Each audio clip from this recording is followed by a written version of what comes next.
Hey folks, tonight we begin with something a little grittier. A time of gold rushes, gunfights and gambling. We're diving into what life was really like in a Wild West boomtown. Forget the romanticized saloons and noble outlaws Hollywood sold you. The truth? You probably wouldn't last a single day. So, before you settle in with your coffee, take a moment to like this video and subscribe, but only if you genuinely enjoy what I do here. And let me know in the comments where you're tuning in from and what frontier town you'd want to visit. Now dim the lights, maybe put on some ambient western sounds, and let's ride into tonight's journey together. Congratulations, you've just woken up in Virginia City, Nevada, 1863. The good news? You're alive. The bad news? So is everyone else, and they're all here for the same reason you are, to get rich quick or die trying. Your bedroom is a canvas tent that smells like unwashed bodies, tobacco spit, and something that might have been food 3 weeks ago. There's no memory foam here, just a bedroll on hard ground that's either muddy from last night's rain or frozen solid, depending on the season. Your tent neighbors include a drunken miner named Pete who talks to his pickaxe, a professional gambler who keeps a derringer under his pillow, and a man who claims to be a doctor, but whose medical bag contains mostly whiskey and a rusty saw. The sound that woke you isn't an alarm clock, it's gunshots. But don't worry, it's probably just someone settling a dispute over a card game, or maybe testing out a new Colt revolver they bought from the local arms dealer. In boomtowns, gunfire is as common as church bells were in medieval Europe, except considerably less holy. You blink awake as the sun filters through the canvas, revealing the controlled chaos that is daily life in a mining camp turned overnight metropolis. Virginia City went from a handful of prospectors to 25,000 people in less than 2 years. That's like cramming the entire population of a modern suburb into a space with no planning, no infrastructure, and definitely no building codes. The smell hits you first. It's a fragrant bouquet of human waste, rotting food, horse manure, wood smoke, and the metallic tang of freshly blasted ore.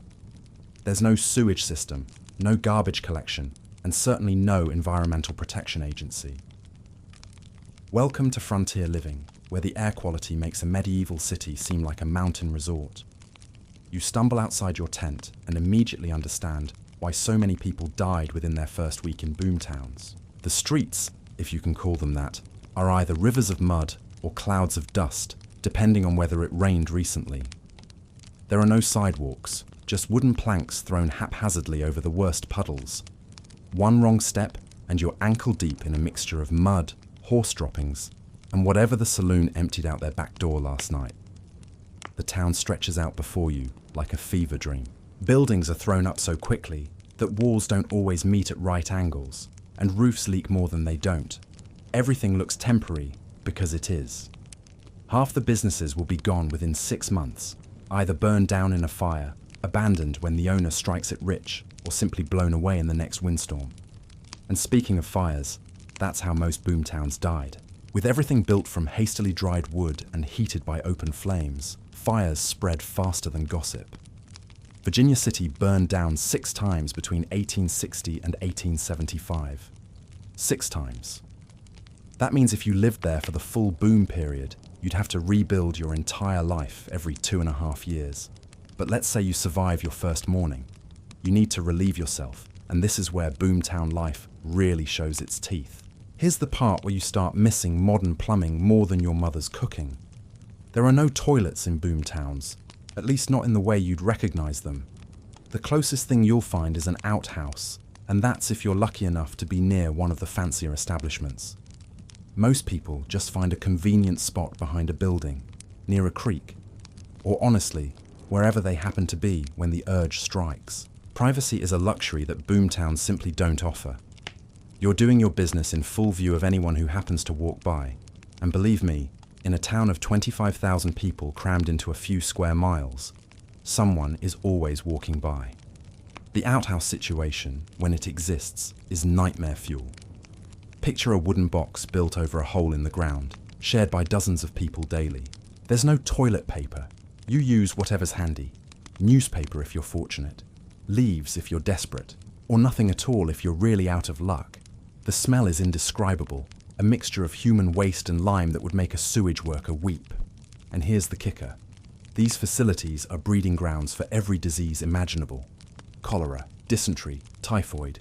They spread through boom towns faster than rumors of a new gold strike. The water supply, what little there is, gets contaminated almost immediately. Wells are dug right next to latrines because nobody thought about urban planning when they were busy chasing gold. Let's talk about water, because it's going to kill you. The local creek, which seemed so pristine when the first prospectors arrived, is now a flowing testament to human stupidity. Upstream, miners are using mercury to separate gold from ore, poisoning the water supply. Downstream, people are washing their clothes, dumping their chamber pots, and yes, relieving themselves directly into the same water source that supplies the town's drinking water. Beer and whiskey aren't just social lubricants in boom towns. They are often safer to drink than water. The alcohol content kills some of the bacteria, though it's still a gamble.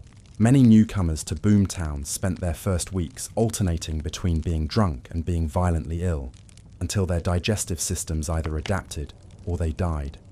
Natural selection in action. Bathing is essentially non-existent. There are no bathhouses, no hot water, and definitely no privacy. Most people go weeks without washing anything more than their faces and hands. The lucky ones might find a clean stream outside of town, but that means leaving the relative safety of the community and risking encounters with claim jumpers, wild animals, or worse. Your clothes, by the way, are going to stay dirty. Laundry day in a boom town means beating your clothes against rocks in contaminated water, assuming you can find the time between working, gambling, drinking, and trying not to get shot. Most people owned one set of work clothes and one Sunday best outfit, if they were fortunate. Those clothes absorbed months of sweat, dirt, smoke, and various other substances that are better left unnamed. The lack of hygiene isn't just uncomfortable, it's deadly. Lice, fleas, and other parasites spread disease throughout the crowded population. Skin infections were common, often turning septic in the absence of proper medical care. A simple cut could become infected and kill you within days. And if you think the hygiene situation is bad, wait until you try to find something to eat. Food in a boom town is less about nutrition and more about not dying of starvation. The good news is that there's usually something available to eat. The bad news is that something might be trying to eat you back. Let's start with the basics. Most food arrives by wagon train, which means it's been sitting in the sun, rain, and dust for weeks before it reaches your plate. Fresh vegetables are essentially mythical. What you get instead are beans, hardtack, salt pork, and if you're really lucky, some questionable beef from cattle that may or may not have died of natural causes. Beans are the foundation of boomtown cuisine, and not because they're particularly nutritious. They're cheap, they don't spoil quickly, and they fill your stomach. You'll eat beans for breakfast, lunch, and dinner. Boiled beans, fried beans, beans mixed with whatever meat-like substance is available. After a few weeks, you'll dream about beans, and they won't be pleasant dreams. The meat situation is where things get really interesting. Fresh meat spoils within hours in the heat, so most of what you're eating has been preserved with salt, smoke, or hope. Salt pork is a staple, but it's essentially fat and salt, with occasional traces of what might once have been pig.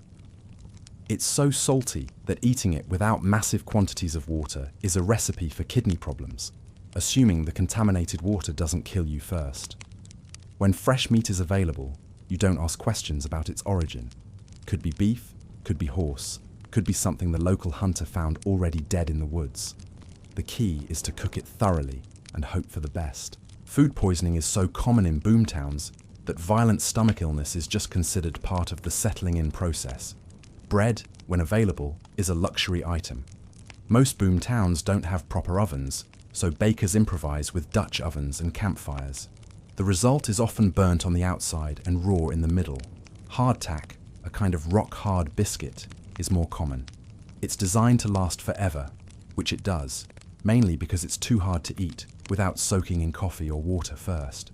Speaking of coffee, it's terrible, but it's also one of the few safe beverages available.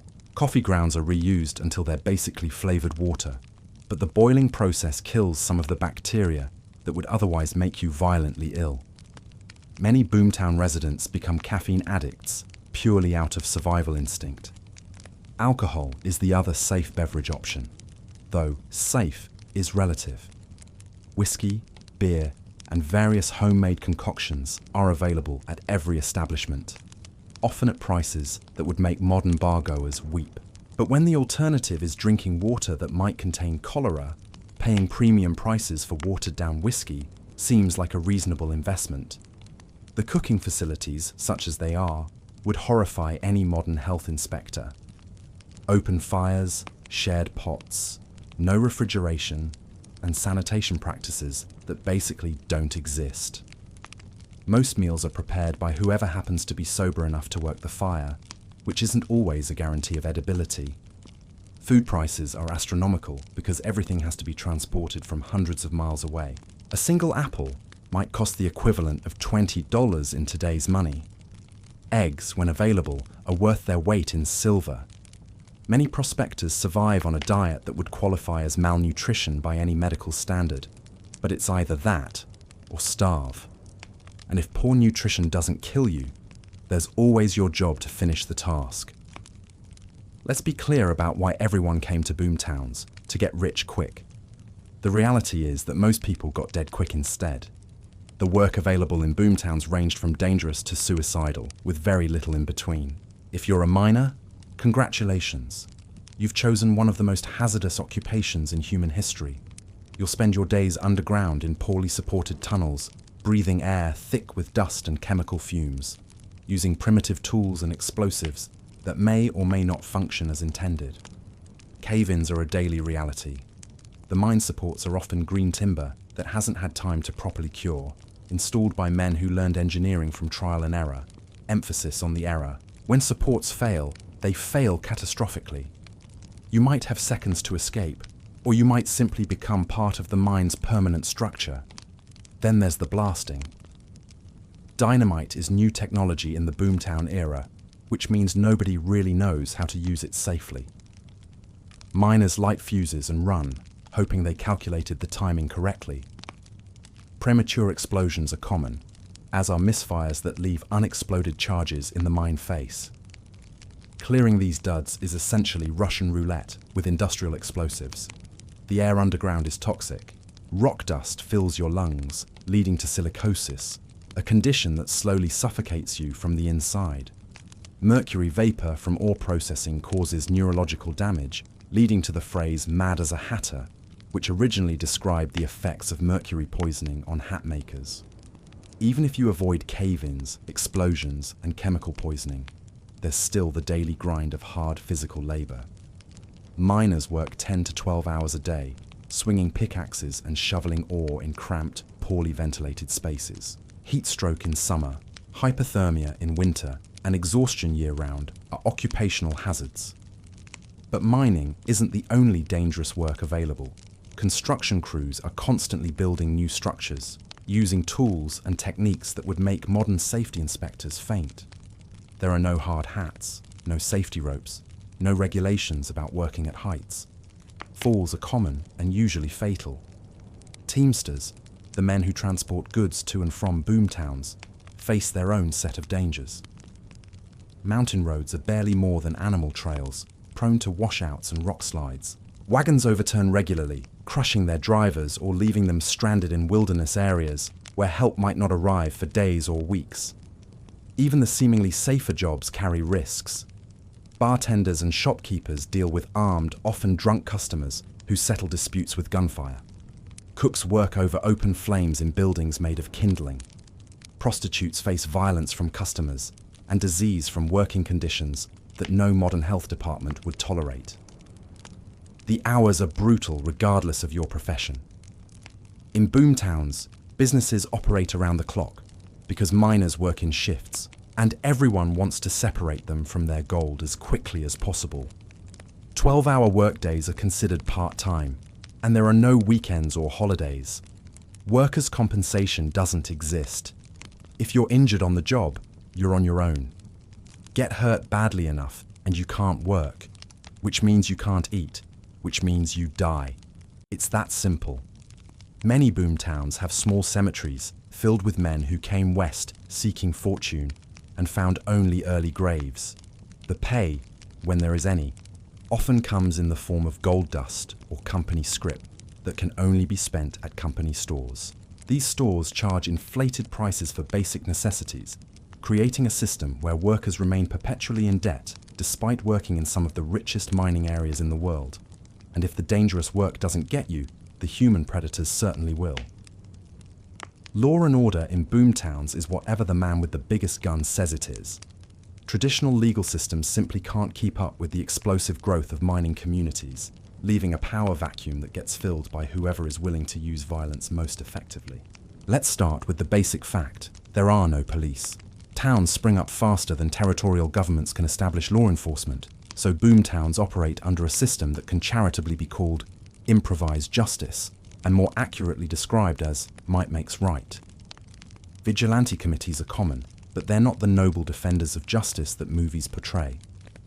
These are groups of armed men who decide what constitutes a crime and what the punishment should be, often in the same evening. Their meetings are held in saloons. Their trials last about as long as it takes to finish a bottle of whiskey, and their punishments are immediate and permanent. Claim jumping is the most serious crime in boomtown society, more serious than murder in many cases. Stealing someone's mine claim is essentially stealing their livelihood, their future, and their reason for being there. The punishment is usually death, administered swiftly and without much concern for due process. Theft is also a capital offense, but the definition of theft is fluid. Accusations of stealing can be made by anyone against anyone, and the burden of proof is whatever the vigilante committee feels like requiring on any given day. Many men were hanged for stealing things they never touched, accused by rivals who wanted them out of the way. Murder, ironically, is often overlooked if it happens during a fair fight. Two men facing each other with guns drawn. Let the faster draw survive and no questions asked, but shoot a man in the back and you'll likely end up dancing at the end of a rope yourself. The hangings are public entertainment. When vigilante justice decides someone needs to die, the entire town turns out to watch. There's no elaborate gallows, just a sturdy tree branch and a rope. The condemned man might get a chance to speak last words, or he might not, depending on the mood of the crowd. Shootouts happen with disturbing frequency, and they're nothing like the choreographed duels you see in movies.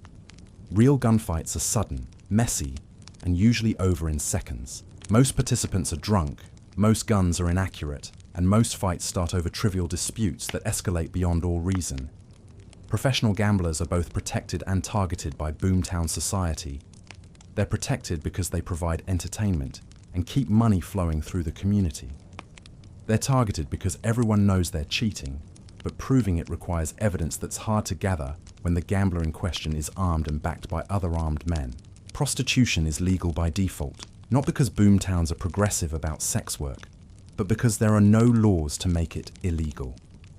The women who work in boomtown brothels face violence from customers, exploitation by madams, and disease from working conditions that would horrify modern medical professionals. Domestic violence is essentially invisible to boomtown justice systems. What happens between a man and woman behind closed doors is considered private business, even when the sounds of violence can be heard throughout the neighborhood.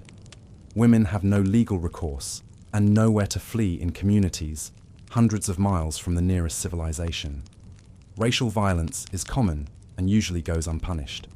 Chinese immigrants face particular persecution, subjected to special taxes, exclusion from certain areas of town, and violence that local authorities ignore.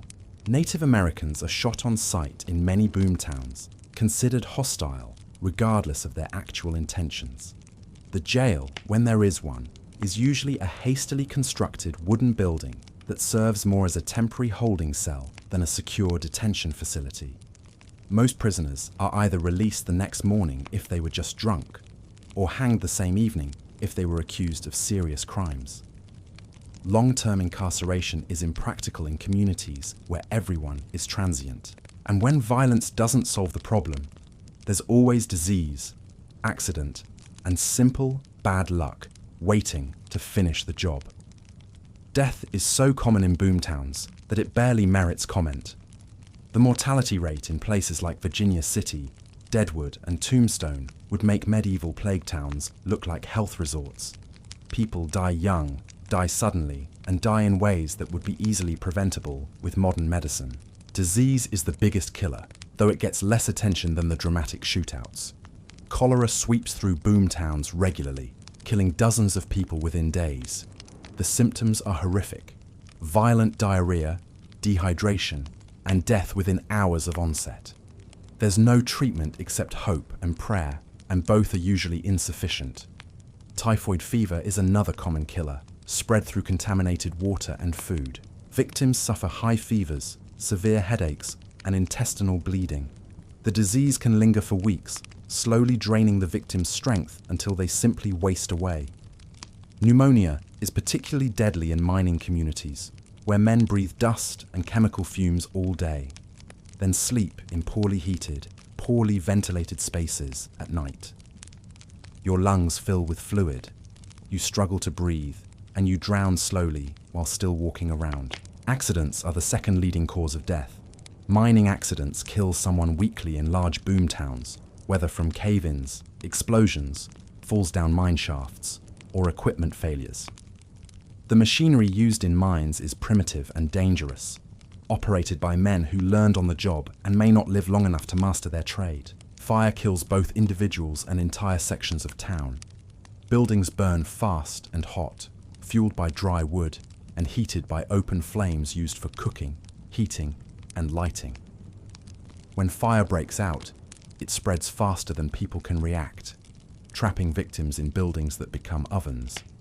Violence accounts for a surprisingly large number of deaths, but not always in the dramatic fashion you might expect. Yes, some people die in gunfights, but more die from knife wounds suffered in bar brawls, beatings that go too far, or simple murders committed during robberies. Suicide is common, but rarely discussed. Men who came west seeking fortune and found only poverty, disease, and despair often take their own lives rather than face the humiliation of returning home empty-handed. The isolation, harsh conditions, and constant stress drive many beyond their breaking point. Industrial accidents kill regularly. Steam boilers explode, crushing anyone nearby and scalding survivors with superheated water. Mine machinery crushes limbs, and without proper medical care, crush injuries almost always lead to death from infection or blood loss. Even minor injuries can be fatal in boomtown conditions. A simple cut, the kind you'd put a band-aid on today, can become infected and kill you within days. There are no antibiotics, limited surgical knowledge, and sanitation practices that would make a medieval barber surgeon cringe. The weather itself is a killer. Summer heat causes deadly heat stroke, especially for men working underground in poorly ventilated mines. Winter cold kills those who can't afford adequate fuel for heating, and many boomtown residents simply freeze to death in their sleep. Malnutrition weakens everyone, making them susceptible to diseases that a healthy person might survive. The poor diet available in boomtowns lacks essential vitamins and minerals, leading to scurvy, pellagra, and other deficiency diseases that slowly weaken the body's defenses. When someone dies, and someone dies almost every day in large boomtowns, the burial is quick and simple. There's no embalming, no elaborate funeral service, no permanent cemetery. Bodies are wrapped in blankets, buried in shallow graves, and marked with wooden crosses that weather away within a few years. The life expectancy for men in boomtowns is somewhere around 35 years, and that's if they're lucky. Many don't live to see 30. Women fare slightly better, mainly because they're less likely to work in mines or engage in gunfights. But childbirth in boomtown conditions is often fatal for both mother and child. So there you have it. A single day in a Wild West boomtown would likely be your last day anywhere. The combination of dangerous work, contaminated food and water, non-existent sanitation, frequent violence, and limited medical care creates a perfect storm of mortality that claimed more lives than all the famous gunfights combined. Welcome to boomtown life, where the American dream comes with a very real chance of an American death. Still think you'd make it through 24 hours? But boomtowns weren't just about anonymous prospectors dying in anonymous ways. They were also about larger-than-life characters who became legends, men whose names are still remembered today, while the thousands who died around them are forgotten. And no name captures the spirit of frontier violence and frontier justice quite like Wild Bill Hickok. Now, if you think surviving as an ordinary citizen in a boomtown was difficult, imagine trying to keep the peace in one of these places. That was the job of frontier lawmen, and no one embodied the contradictions of frontier justice quite like James Butler Hickok, better known to history as Wild Bill. Here was a man who became famous for his skill with firearms in an era when carrying guns was as common as carrying a wallet today. He was a lawman in places where law was whatever you could enforce at gunpoint, a gambler in communities where accusations of cheating could start wars, and a showman who helped create the mythology of the Wild West that still captivates us today. But before he was a legend, he was just another young man heading west, looking for opportunity in a land where opportunity and death walked hand in hand. James Butler Hickok was born in 1837 in Homer, Illinois, to parents who probably never imagined their son would become one of the most famous gunfighters in American history. His father was a farmer and abolitionist, his mother a devout Methodist, and young James seemed destined for a quiet life in the Midwest. But destiny had other plans. When James was 18, he had a dispute with a local man over a girl, and the conflict escalated to the point where James felt it wise to leave Illinois rather than face potential violence. This pattern, arriving in a place, establishing himself, then being forced to move on due to conflict, would define much of his adult life. He headed west in 1855, landing in Kansas Territory during the Bleeding Kansas period when pro- and anti-slavery factions were waging a low-level civil war over the territory's future. This was Hickok's introduction to frontier violence, and he took to it with a natural talent that was both blessing and curse. Working as a wagon driver and occasional scout, Hickok began developing the skills that would make him famous. He learned to shoot accurately with both rifle and revolver, became an expert tracker and frontiersman, and developed the quick reflexes and situational awareness necessary to survive in a land where violence could erupt without warning. His first recorded gunfight occurred in 1861 at Rock Creek Station in Nebraska Territory. Hickok was working as a stock tender for the Overland Stage Company when he got into a dispute with David McCanley's, a local rancher who had sold the station to the company but hadn't been fully paid. The details of what happened next vary depending on who's telling the story, but the outcome was clear. McCanley's and two other men ended up dead, and Hickok emerged as the survivor. Some accounts paint it as a fair fight, others suggest it was closer to an ambush. What matters is that this was the incident that established Hickok's reputation as a man who could handle himself in violent situations. The Civil War provided Hickok with opportunities to further develop his reputation. He served as a scout and spy for Union forces, work that required him to operate behind enemy lines and rely on his wits and weapons to survive. The war gave him legitimacy. He wasn't just a gunfighter, he was a Union hero. It was during this period that he acquired the nickname Wild Bill, though the exact origin is disputed. Some say it came from his fearless behavior in battle. Others suggest it was because of his flamboyant style of dress and his long, flowing hair. What's certain is that by the end of the war, James Butler Hickok had become Wild Bill Hickok, and the transformation from frontier farmer to legendary gunfighter was complete. The post-war period found Hickok drifting through the frontier, working as a scout, guide, and occasionally as a lawman. His reputation preceded him wherever he went, which was both an advantage and a liability. People knew he was dangerous, which made some potential troublemakers think twice about causing problems. But it also attracted men who wanted to test themselves against a famous gunfighter. Hickok's skill with firearms was genuinely extraordinary, not just frontier hyperbole. He could shoot accurately with either hand, was fast on the draw, and remained calm under pressure. These weren't trivial skills in an era when most fights were settled with guns, and the difference between life and death could be measured in fractions of seconds. But Hickok was more than just a man with a gun. He was intelligent, well-spoken when he chose to be, and possessed a sense of style that set him apart from typical frontiersmen. He dressed well when he could afford it, kept his hair long and well-groomed, and carried himself with the confidence of a man who knew he was skilled at something important in his particular time and place.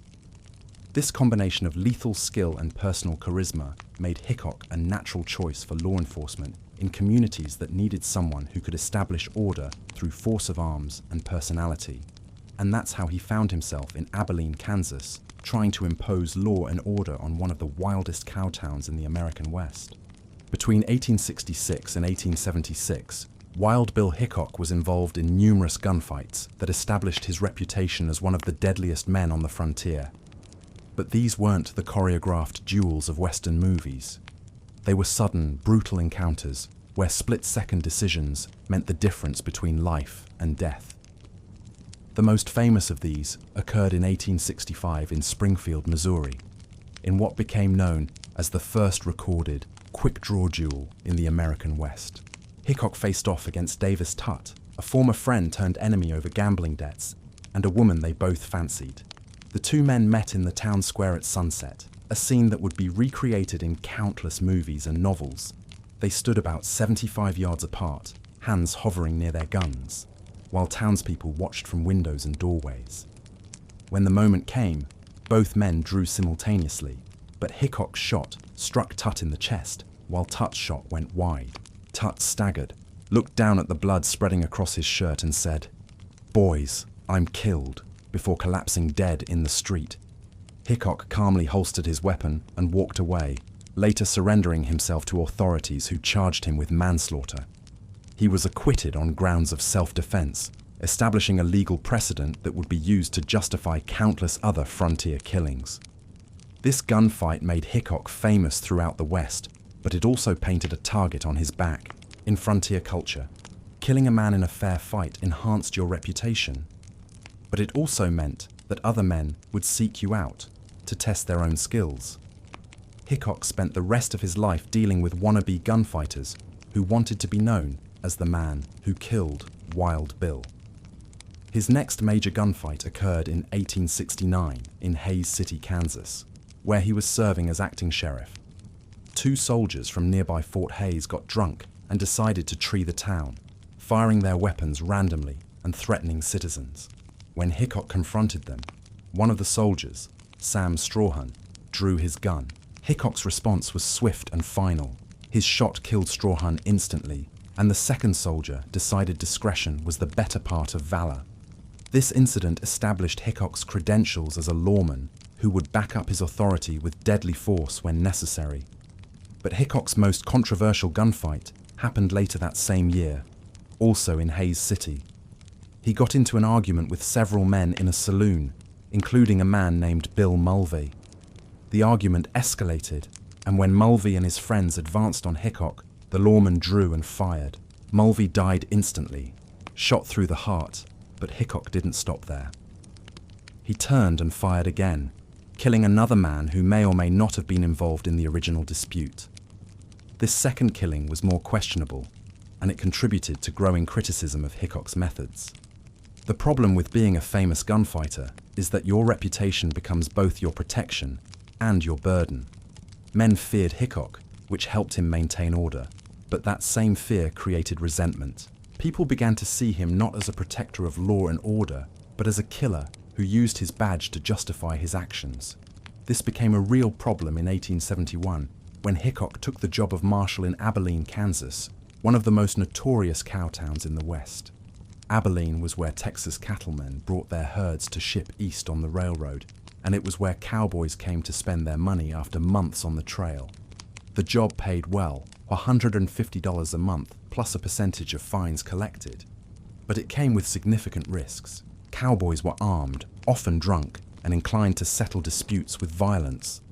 Previous marshals had either been killed or run out of town, and the city fathers hoped that Hickok's reputation would be enough to keep the peace. For a while, it worked. Hickok's fame preceded him, and most troublemakers thought twice about testing a man who was known throughout the West as a deadly gunfighter. But maintaining order through reputation alone is a precarious strategy, and eventually, someone would call his bluff. that someone turned out to be Phil Coe, a Texas gambler who ran the Bull's Head Tavern, and who had been feuding with Hickok over various issues, including a woman they both fancied.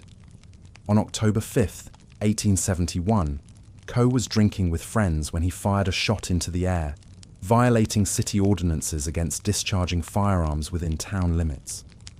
Hickok confronted Coe about the violation, and the argument quickly escalated. Coe drew his gun and fired at Hickok, but missed. Hickok returned fire with both his Colt Navy revolvers, striking Coe in the stomach. As Coe lay dying, Hickok heard running footsteps behind him and spun around, firing instinctively. The man he shot was Mike Williams, his own deputy and friend, who had been running to help. Williams died instantly, shot through the head by the man he was trying to assist. This incident haunted Hickok for the rest of his life and effectively ended his career as a lawman. The accidental killing of his own deputy destroyed Hickok's credibility as a peace officer. If Wild Bill Hickok could mistake a friend for an enemy in the heat of the moment, how could citizens trust him to make life and death decisions? The City Council of Abilene decided not to renew his contract, and Hickok never served as a lawman again. But if his law enforcement career was over, his fame was just beginning to reach its peak, thanks to the growing popularity of Wild West shows and the American public's fascination with frontier heroes. Abilene, Kansas. In 1871, was everything wrong with boomtown culture concentrated into a few square blocks? It was a cow town, which meant that every summer, thousands of Texas Longhorns were driven north to the railroad, accompanied by cowboys who had been on the trail for months and were ready to spend their money on whiskey, gambling, and women. The cattle business was enormously profitable, but it came with a price. Cowboys were typically young men, armed, and accustomed to settling disputes with violence. They had money to spend and limited time to spend it, which created a volatile mixture of alcohol, firearms, and testosterone that regularly exploded into gunfights. Previous marshals in Abilene had either been killed or run out of town. Tom Smith, Hickok's predecessor, had been murdered by homesteaders outside of town while trying to serve an arrest warrant. The job of Abilene Marshal was essentially a death sentence with a badge attached. When the City Fathers offered the position to Wild Bill Hickok in April 1871, they knew they were hiring not just a lawman, but a killer. His reputation was his primary qualification. The hope was that cowboys would think twice about causing trouble if they knew Wild Bill was watching. The strategy worked initially. Hickok's mere presence in Abilene had a calming effect on potential troublemakers. When word spread that Wild Bill Hickok was the new marshal, many of the professional gamblers, conmen, and violent drifters who typically preyed on cowboys decided to ply their trades elsewhere. But Hickok's methods were controversial from the beginning. He ruled through intimidation and the implicit threat of violence. When he told someone to move along, they moved, not because they respected the law, but because they feared being shot. This worked to maintain order, but it created an atmosphere of tension that made everyone nervous. Hickok imposed strict rules in Abilene. No firearms north of the railroad tracks, which divided the respectable part of town from the red light district. No shooting within city limits except in self-defense. No disturbing the peace, a category broad enough to include almost any behavior Hickok disapproved of. The cowboys hated these restrictions, but they generally complied. The alternative was facing Wild Bill in a gunfight, and most men weren't eager to test themselves against a professional killer. But compliance born of fear is unstable, and everyone knew that eventually someone would push back. That someone was Phil Coe, a Texas gambler who owned the Bull's Head Tavern, one of Abilene's most notorious establishments. Coe was everything Hickok disliked about the gambling element that followed the cattle drives. He was smooth, well-dressed, successful with women, and utterly without scruples when it came to separating cowboys from their money. The conflict between Hickok and Coe was personal as well as professional. Both men were interested in Jessie Hazel, one of Abilene's more attractive prostitutes, and their rivalry over her affections added a personal dimension to their professional antagonism. Coe also represented a challenge to Hickok's authority. As owner of the Bull's Head, He controlled one of the most important gathering places in town. If he openly defied the marshal and got away with it, others would follow his example, and Hickok's control of the town would collapse. The confrontation came on October 5th, 1871, during the final weeks of the cattle season. Coe had been drinking with friends when he fired a shot into the air, supposedly at a stray dog. This violated the city ordinance against discharging firearms, and Hickok confronted him about it. "Who fired that shot?" Hickok demanded, walking toward the group of Texans gathered outside the Bull's Head. "I did," Coe replied, his hand moving toward his gun. "I shot at a dog. You know the ordinance against firing guns in town," Hickok said, his own hands hovering near his weapons. What happened next was witnessed by dozens of people, but their accounts vary. Some say Coe drew first, others claim Hickok was the aggressor. What's certain is that both men fired almost simultaneously, Coe with a Derringer, Hickok with both his Colt Navy revolvers. Coe's shot went wide, but Hickok's aim was true. Both bullets struck Coe in the stomach, and he collapsed to the ground, mortally wounded. As he lay dying, he gasped out, "You shot me too low, Bill." But the tragedy wasn't over.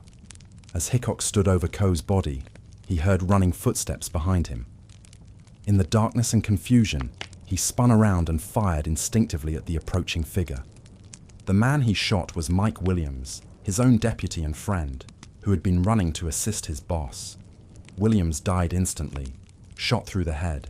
Hickok holstered his guns and knelt beside his friend's body, reportedly saying, "Mike, I didn't know it was you." The accidental killing of his own deputy haunted Hickok for the rest of his life. The shooting of Mike Williams effectively ended Hickok's career as a lawman. The City Council of Abilene decided not to renew his contract, and word of the incident spread throughout the West. If Wild Bill Hickok could mistake friend for enemy in a moment of crisis, how could anyone trust his judgment? Hickok left Abilene in December 1871, never to serve as a peace officer again. He had succeeded in cleaning up one of the most violent towns in the West, but the cost was too high. The very skills that made him effective as a gunfighter, the quick reflexes, the willingness to shoot first and ask questions later, made him unsuitable for the nuanced work of law enforcement. But if his career as a lawman was over, his transformation into a living legend was just beginning. The growing popularity of dime novels and Wild West shows would soon make Wild Bill Hickok one of the most famous men in America, even as the real man struggled to live up to his mythical reputation. After leaving Abilene, Hickok found himself in an odd position. He was famous throughout the West, but his notoriety made it difficult to find steady work. Respectable communities didn't want to hire a man with his reputation, and disreputable ones were precisely the places he was trying to avoid. For a time, he drifted through the frontier, gambling for a living and trading on his reputation. But this lifestyle was dangerous in its own way. Professional gamblers were always suspected of cheating, and accusations of dishonesty could lead to gunfights. Hickok's fame made him a target for every young gunman looking to make a reputation. The solution came from an unexpected source: Buffalo Bill Cody, who was organizing a Wild West show for Eastern audiences.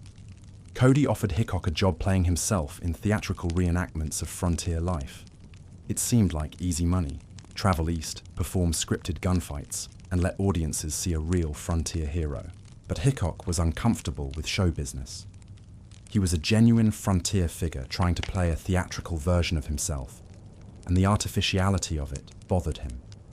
The staged gunfights felt fake, the scripted dialogue was awkward, and the cheering crowds made him nervous. More importantly, Hickok's eyesight was beginning to fail. Years of working in smoky saloons and poorly lit buildings had damaged his vision, and by the mid-1870s, he was having trouble seeing clearly at distances that had once been easy for him. For a man whose life depended on his ability to shoot accurately, declining eyesight was a death sentence. The irony was cruel. Wild Bill Hickok, the most famous gunfighter in the West, was losing the very skill that had made him famous. He tried to hide his condition, but other gunfighters began to notice. Word spread that Wild Bill wasn't as fast or accurate as he used to be, and that made him vulnerable in ways he had never been before. Realizing that his days as a gunfighter were numbered, Hickok decided to try his luck in the Black Hills of South Dakota, where gold had been discovered and new boom towns were springing up. Maybe he could find honest work in the mines, or perhaps his reputation would still be worth something in a new place where his declining skills weren't yet known. In 1876, he headed for Deadwood, a mining camp that had exploded into existence following the Black Hills gold rush. It was a decision that would make him immortal, but not in the way he hoped. Deadwood in 1876 was everything that Abilene had been, but worse. It was a boomtown in the most violent sense of the term, a place where fortunes were made and lost daily, where law was non-existent, and where death was so common that most people were buried in unmarked graves. Hickok arrived in Deadwood in June 1876, accompanied by Charlie Utter and Calamity Jane, two frontier characters who would become legends in their own right. He was 39 years old, which was practically elderly by frontier standards, and his best days were clearly behind him. But even in decline, Wild Bill Hickok was still Wild Bill Hickok. His reputation preceded him to Deadwood, and many of the local toughs decided it was prudent to avoid trouble with the famous gunfighter. This gave Hickok a false sense of security that would prove fatal. He spent most of his time in Deadwood gambling, trying to earn enough money to bring his wife Agnes to join him in the Black Hills. He had married her the previous year, and he hoped to establish himself in Deadwood well enough to create a stable home for both of them. But Hickok's luck at cards was as poor as his eyesight. He lost more often than he won, and he began to accumulate debts that he couldn't pay. Worse, his failing vision made him vulnerable to cheating, though his reputation prevented anyone from openly accusing him of being an easy mark. On August 2nd, 1876, Hickok was playing poker in Nuttall and Mann's saloon, one of Deadwood's most popular gambling establishments. He was having a poor day at the cards, losing steadily and growing increasingly frustrated with his luck. Hickok normally sat with his back to the wall, a habit that had kept him alive through years of dangerous living. But on this particular day, all the wall seats were taken, and he reluctantly sat with his back to the room. Charlie Rich, one of the other players, offered to change seats with him, but Hickok declined, perhaps not wanting to appear nervous. This decision cost him his life. Jack McCall, a broken-down drifter who had been drinking heavily and losing money at various games throughout the day, approached the table from behind. McCall had lost money to Hickok the previous day, and Hickok had offered him money for breakfast, an act of charity that McCall had taken as an insult. Without warning, McCall drew a .45 caliber revolver and shot Hickok in the back of the head. The bullet entered behind Hickok's left ear and exited through his right cheek, killing him instantly. Wild Bill Hickok, one of the most feared gunfighters in the American West, died without ever knowing what hit him. The cards Hickok was holding when he died, 2 black aces and 2 black eights, became known as the dead man's hand, a poker term that's still used today.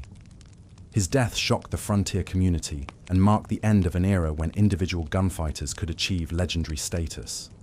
McCall was tried twice for the murder.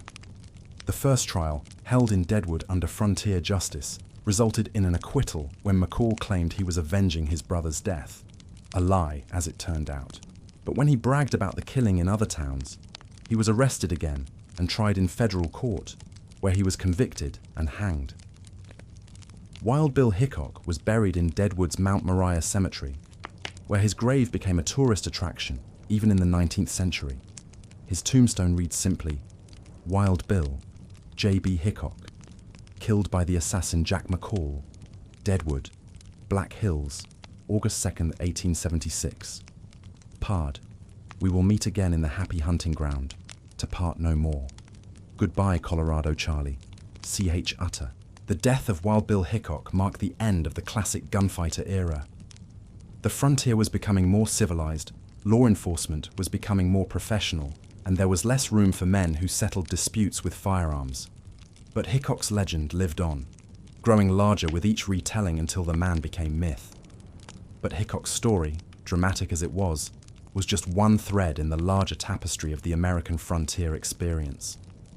To understand how boomtowns like Deadwood came to exist, we need to look at the larger economic and social forces that drove Western expansion, particularly the California Gold Rush of 1849.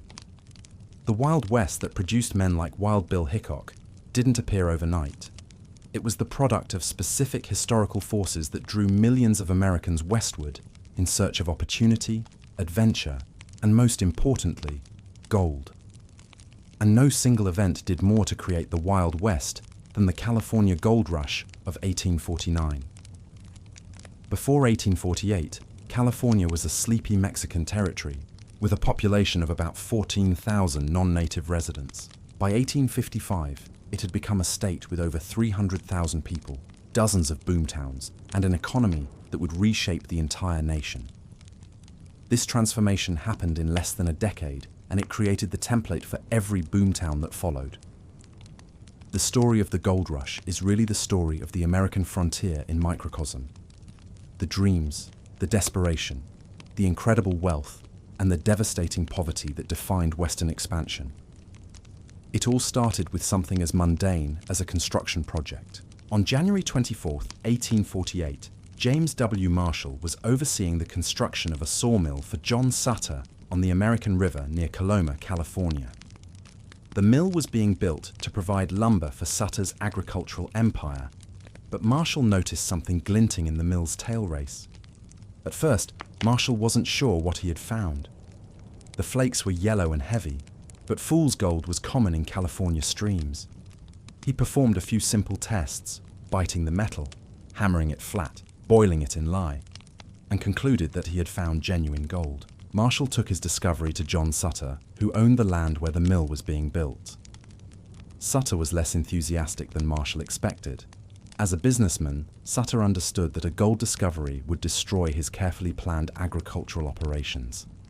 Thousands of prospectors would overrun his land, his workers would abandon their jobs to hunt for gold, and his orderly empire would collapse into chaos. Sutter and Marshall agreed to keep the discovery secret, but secrets don't stay hidden in frontier communities. Within weeks, word was spreading throughout California that gold had been found on the American River. Workers abandoned their jobs, shops closed, and entire towns emptied as people headed for the gold fields. Sam Brannan, a storekeeper and newspaper publisher in San Francisco, played a crucial role in spreading the gold fever. He traveled to the gold fields, confirmed the discovery, then returned to San Francisco with a bottle of gold dust. On May 12, 1848, he ran through the streets shouting, "Gold, gold, gold from the American River." Brannan's announcement transformed a regional story into a national phenomenon. Within days, 3/4 of San Francisco's male population had left for the gold fields. Ships arriving in San Francisco Bay were abandoned by their crews, who joined the rush to the mountains. The California Gold Rush had begun, but it was President James K. Polk who turned a California story into an international sensation. In his State of the Union address in December 1848, Polk confirmed the gold discovery and displayed gold samples in Washington. His announcement reached newspapers across the nation and around the world, triggering the largest voluntary migration in human history. The timing was perfect for maximum impact. The Mexican-American War had just ended, making California part of the United States. The economy was in recession, making the promise of easy wealth particularly attractive. Communication and transportation were just advanced enough to spread word quickly, but not advanced enough to reveal the harsh realities of gold mining. By 1849, gold fever had infected the entire world. Ships left from Boston, New York, and European ports, carrying passengers willing to pay enormous sums for passage to California. Overland routes across the American continent filled with wagon trains of 49ers heading west. The Great California Gold Rush was underway. What none of these prospective miners understood was that they weren't just traveling to California. They were creating an entirely new kind of society, one that would become the template for boomtowns throughout the American West. Getting to California during the gold rush was an adventure that killed thousands of people before they ever saw a gold flake. There were 3 main routes: overland across the continent, by ship around Cape Horn, or by ship to Panama, overland across the isthmus, then by ship to California. Each route was dangerous, expensive, and designed to separate fools from their money. The overland route was the cheapest but most dangerous option. Families sold their farms, businesses, and possessions to finance the journey west, often arriving in California with nothing but the clothes on their backs and whatever they could carry in their wagons. The Oregon Trail became a highway of dreams and death. An estimated 400,000 people used the trail during the gold rush years, and about 20,000 of them died along the way. That's one death for every 20 people who attempted the journey.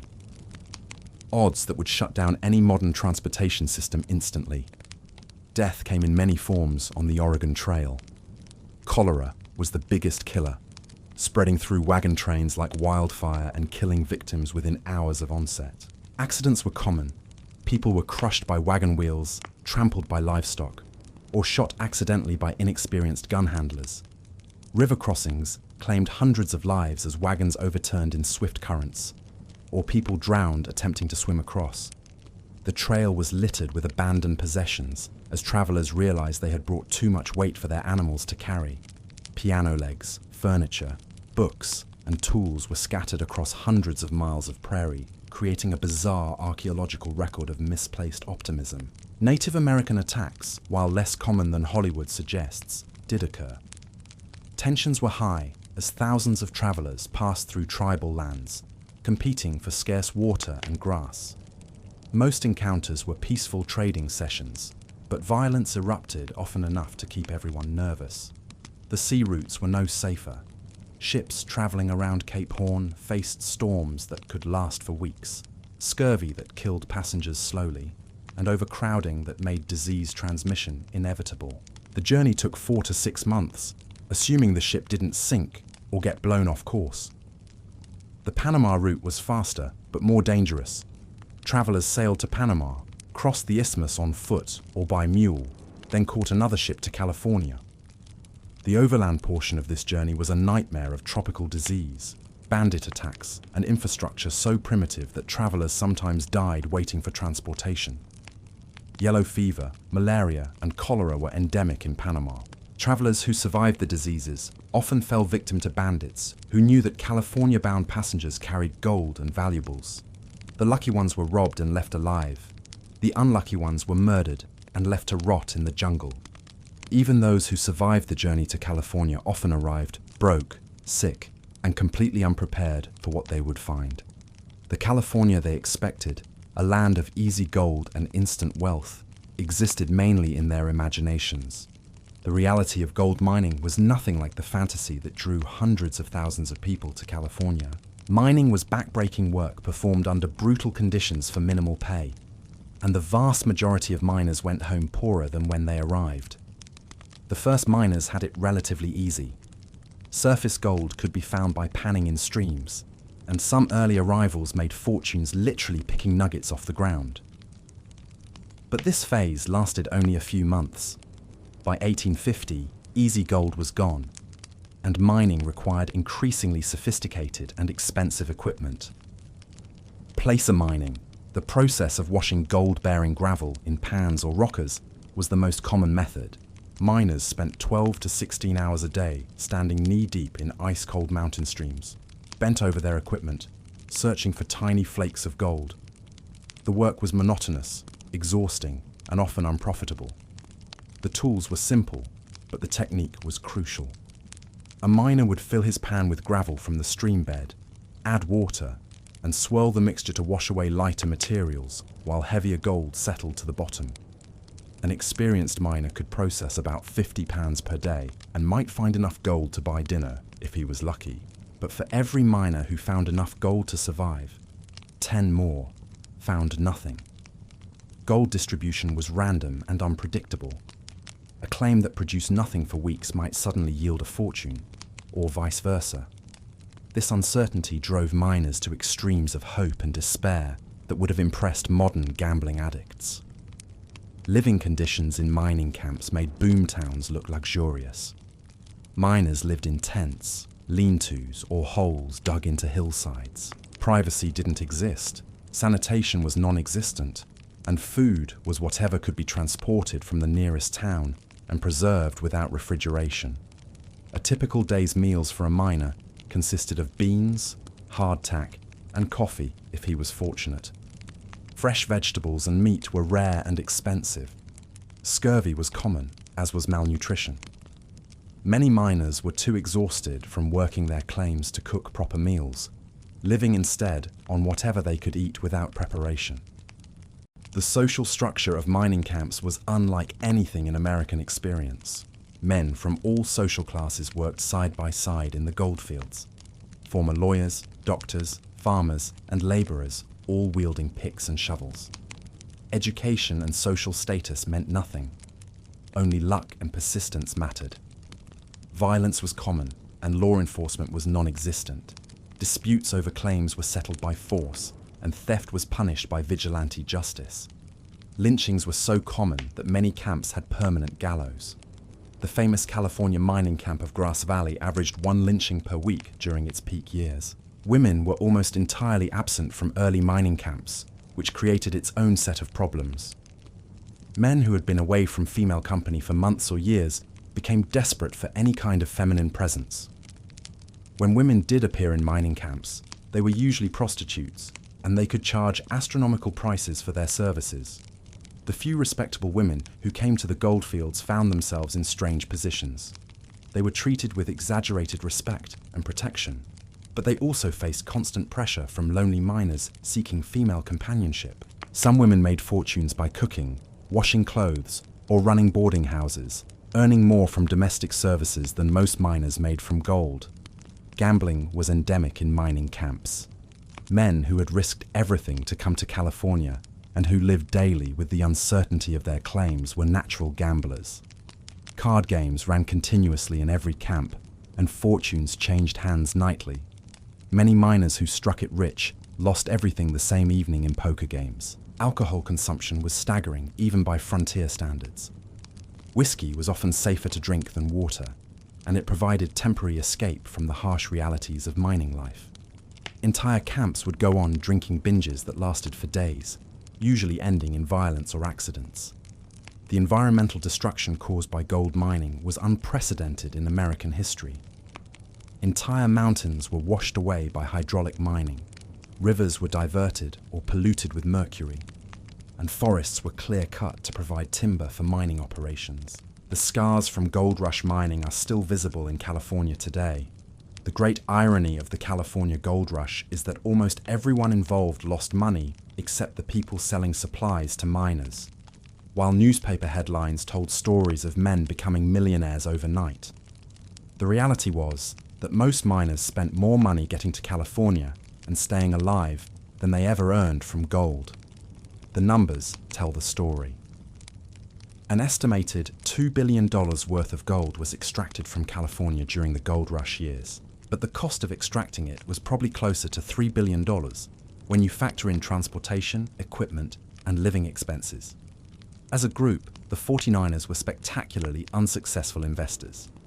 Individual miners typically earned between $10 and $20 per day when they found gold, which sounds impressive until you consider that a single meal in a mining camp might cost $5 and a basic tool could cost $50.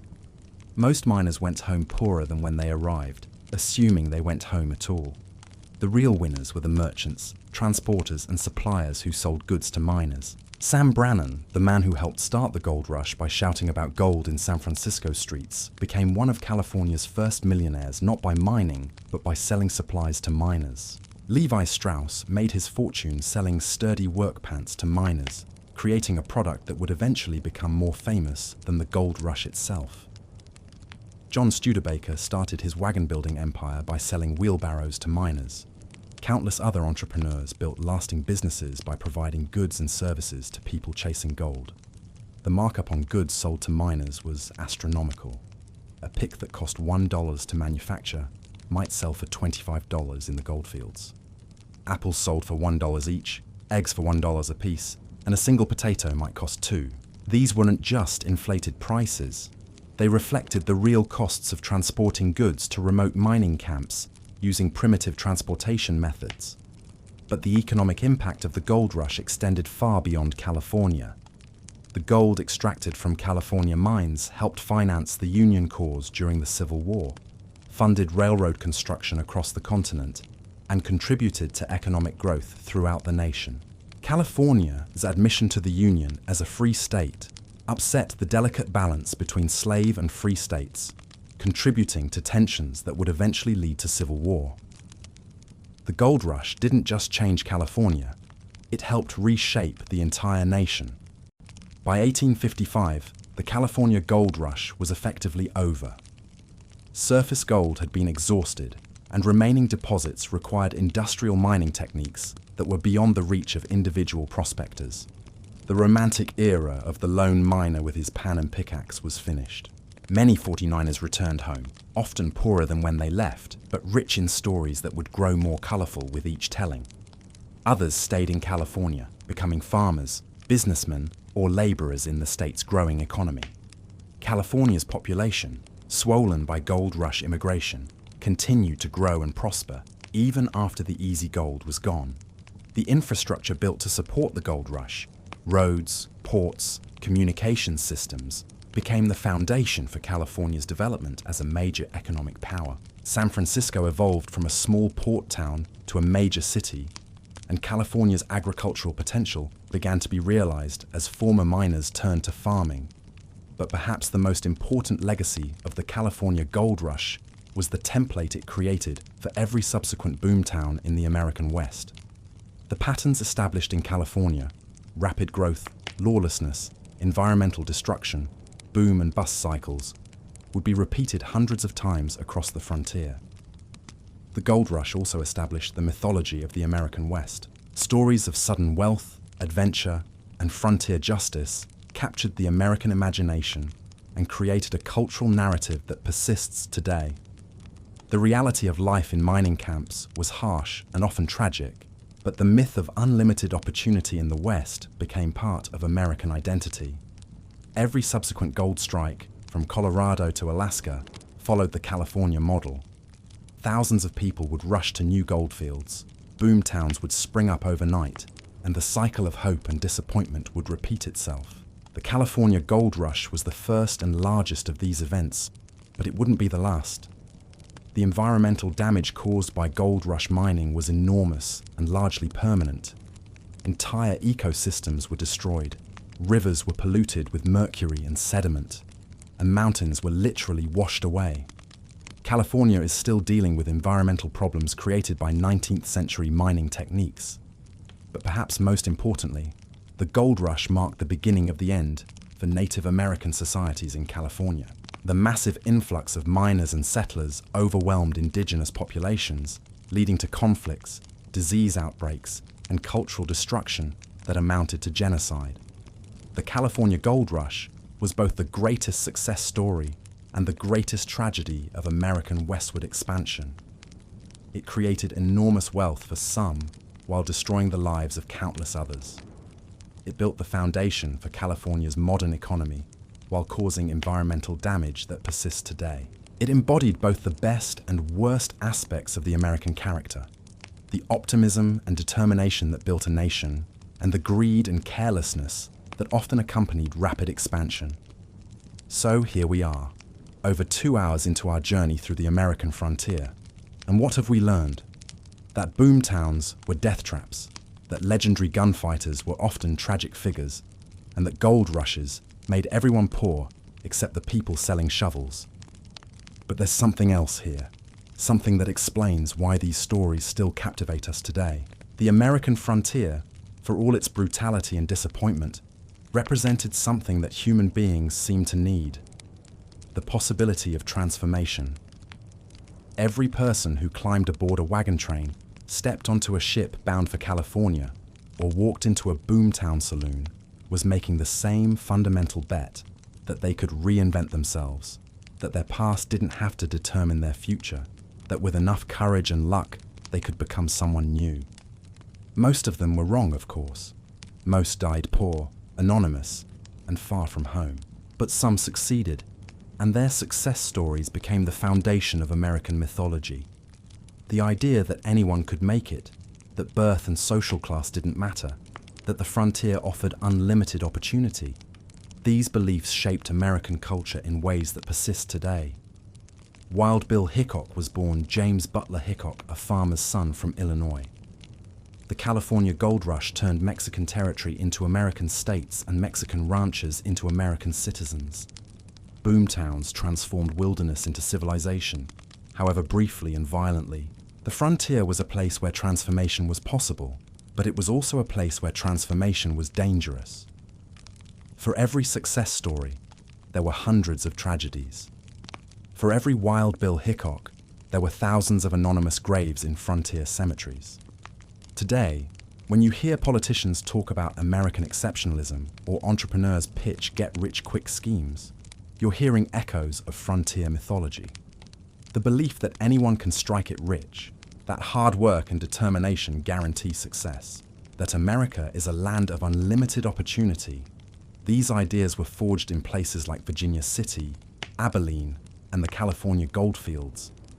But the frontier also taught harder lessons that we sometimes forget.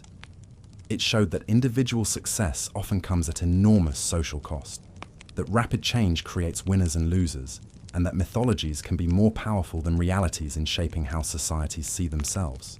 The next time you're frustrated with modern life, traffic jams, bureaucracy, environmental regulations, workplace safety rules, remember that these inconveniences are the hard-won victories of civilization over chaos. Every traffic law exists because people died when there were no traffic laws. Every environmental regulation exists because people poisoned their water supplies when there were no environmental regulations. The American frontier was a place of incredible opportunity and incredible danger, of remarkable achievements and remarkable tragedies. It created some of our most cherished myths and some of our most persistent problems.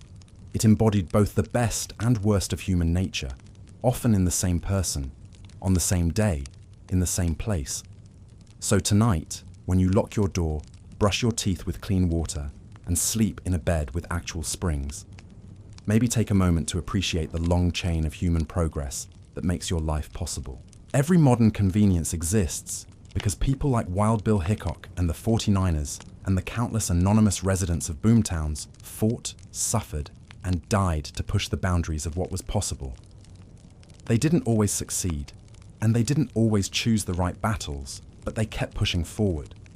And in their stubborn refusal to accept that things had to stay the way they were, they created the world we live in today. The American frontier is gone, but the frontier spirit, the belief that tomorrow can be better than today, that individuals can change their circumstances, that the future is worth fighting for, remains. It's probably the most valuable thing those long-dead prospectors, gunfighters, and boomtown residents left us. And that, perhaps, is worth remembering when the modern world feels too safe, too predictable, too comfortable. Somewhere in our comfortable lives, we still carry the DNA of people who risked everything for the chance to become something more than they were. That's the real gold they mined from the American frontier, not the metal they pulled from streams and mountains, but the idea that transformation is always possible, even when the odds are against you. Thanks for joining me on this journey through the darker corners of American history. If you enjoyed this exploration of frontier life, you might want to check out my next video, where we'll discover why you wouldn't want to be a pioneer woman on the Oregon Trail.